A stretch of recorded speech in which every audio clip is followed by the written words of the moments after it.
Hello नमस्कार। तो कैसे हैं आप लोग? आशा करते हैं आप लोग बहुत ही अच्छे होंगे और अच्छे रहेंगे। पिछले वीडियो में हम आपको बताए थे कि खतियान के बारे में, जो कि 18 तरीके से हम डिस्क्राइब किए थे। उसको हम पॉइंट बाय पॉइंट डिस्क्राइब करेंगे। वो अच्छे से समझिएगा, देखिएगा। तो ये क्या है ना, पहला जो है केसरे हिंद खतियान। केसरे हिंद खतियान का मतलब क्या है ना, ये सेंट्रल गवर्नमेंट है, तो भारत सरकार के अंतर्गत ये खतियान रहता है। उनके पास भारत में जितनी भी जमीन है, सब उनके पास खतियान, खाता खसरा सब चीज़ रिकॉर्ड रहेगा, यानी कि लैंड रिकॉर्ड रहेगा। दूसरा है आपका डिस्ट्रिक्ट खतियान। डिस्ट्रिक्ट खतियान का मतलब है कि आपका जो डिस्ट्रिक्ट में है, आपके डिस्ट्रिक्ट में जितने भी जमीन है, वो सबका लैंड रिकॉर्ड उनके पास रहेगा। और कोई भी जमीन का आप खतियान खोजना चाहेंगे, जानना चाहेंगे, तो वहाँ पे आपको मिल जाएगा, ठीक है। और तीसरा आपका होगा बकास खतियान। बकास मालिकी खतियान, इसका मतलब क्या हुआ, जमींदार के द्वारा जो कि जमीन बंदोबस्त किया गया, बंदोबस्त के द्वारा जो एक इंडिविजुअल पर्सन को जमीन दे दिया गया, ठीक है ना, कि भाई आप ये जमीन लो, जिसके दान कर दिया जाए, तो उस तरह से जमीन दे दिया गया। जिसके पास जमीन नहीं है तो बोलते हैं कि रखो, इस पे टैक्स है, जो भी है सब आप करवाओ, रसीद उसीद सब आप करवाओ। ये बकास खतियान, बकास मालिक खतियान के अंतर्गत आता है।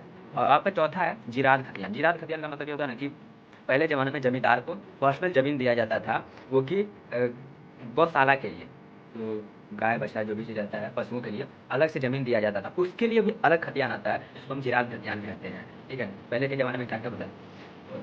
पाँचवा आपका गैर मदरुआ खास खतियान। गैर मदरुआ खास खतियान का मतलब क्या हुआ कि सर्वे के दौरान, जब सर्वे हुआ था उस दौरान जिस जमीन का बंदोबस्त नहीं किया गया था, जुगाड़ नहीं किया गया था जमींदार के द्वारा, वो जमीन सरकार अपने कब्जे में ले ली और उस जमीन को एक इंडिविजुअल पर्सन को एज रहने के तौर पर रहने के लिए दिया गया। उसको गैर मदरुआ खास खतियान कहते हैं। वो जो जमीन जिसको दिया गया, वही सारा टैक्स टूक्स सारा चीज कर वो वसूला जाएगा सरकार के द्वारा, रसीद से कटेगा, ठीक है। और जो छठा पॉइंट है आपका गैर मदरुआ आम खतियान। गैर मदरुआ आम खतियान का मतलब क्या है कि ये एक गैर मदरुआ खास की तरह है, लेकिन ये थोड़ा सा डिफरेंट है। गैर आबाद है। ये जमीन तो सर्वे के द्वारा चल गया, पता चलेगा कि जमीन किसी का नाम का नहीं, किसी का रसीद नहीं कटा, किसी का खाता खसा इसमें नहीं है।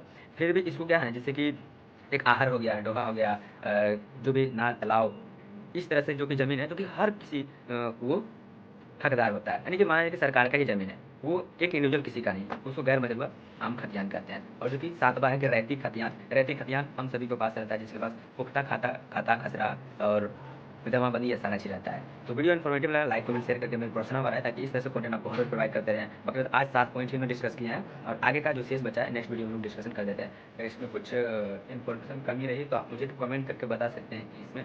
जी, बाकी तो जय हिंद, जय भारत।